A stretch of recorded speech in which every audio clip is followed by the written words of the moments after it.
আজকে আমি অনেক মজার একটা পিঠা বানাইছি। সেই পিঠার রেসিপিটাই আপনাদের সাথে শেয়ার করব। আর এটা হচ্ছে মুরগির মাংস দিয়ে করা পিঠা।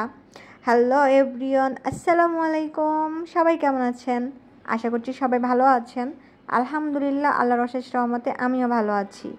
এখানে হচ্ছে আমি মুরগির মাংস একটু সিদ্ধ করে তারপরে মুরগির মাংসটা একটু ভালো করে ছেঁচে তারপর হচ্ছে হলুদ মরিচ আর কি যেইভাবে মুরগির মাংস রান্না করে ওইভাবে রান্না করে নিছি। তারপর হচ্ছে চাউলের গুঁড়া, মানে যেটা আতপ চাউলের গুঁড়া, সুন্দর করে গরম পানি করে কাই করে পাতলা করে রুটি বানিয়ে নিছি।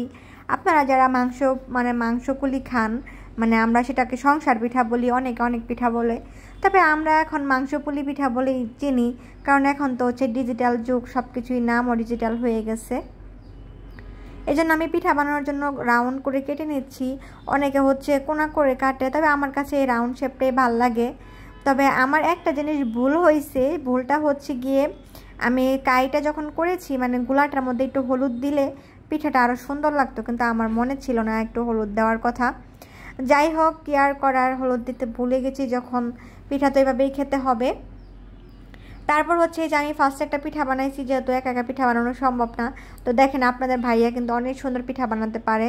তো আপনাদের ভাইয়াকে ডাক দিলাম, ও হচ্ছে বসে বসে নাটক দেখতেছে আর পিঠা বানিয়ে আমাকে হেল্প করতেছে। এই ছোটো ছোটো হেল্পগুলো একটা মেয়ের যে কতটা স্বস্তির ফিরিয়ে আনে, যা বলার বাহিরে। তো আমি ভাবছিলাম অল্প পিঠা হবে, কিন্তু পরে দেখি যে না, অনেক পিঠা হয়ে গেছে। আমরা মানুষই দুইজন, এত পিঠার তো কোনো প্রয়োজন নাই।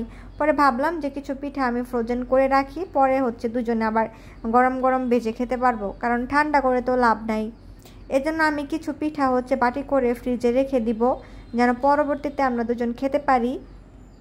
পিঠা কিন্তু অনেকগুলো হয়ে গেছিলো, আপনারা দেখতেই পারতেছেন। দুইজন মানুষের তো এত পিঠার প্রয়োজন নাই। আর তেলে ভাজা জিনিস আমার হাজব্যান্ড অনেক ইগনোর করে, ও হচ্ছে তেলে ভাজা কোনো কিছু খাইতেই চায় না। ও মানে ঝাল তেল এগুলো একদমই পছন্দ করে না।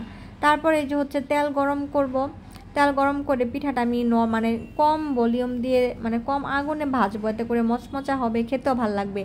তবে কি একটা কথা আমি বলি, যে মুরগির মাংস দিয়ে পিঠা বানাইলে যে গরুর মাংসের স্বাদ পাওয়া যাবে না, এটা তো কখনোই হবে না। মুরগির মাংসের মজাই একটা, গরুর মাংসের মজাই একটা।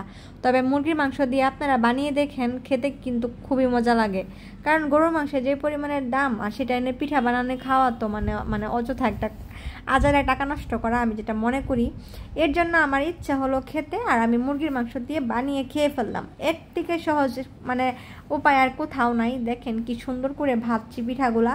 আমার জামাই এরকম মশমশা ভাজা পছন্দ করে, ওর আবার কম ভাজা হইলে ওর খেতে ভালো লাগে না। তো এখন দুজনে মিলে খাবো। তো ভিডিওটি এই পর্যন্তই। সবাই ভালো থাকেন, সুস্থ থাকেন, আল্লাহ হাফিজ।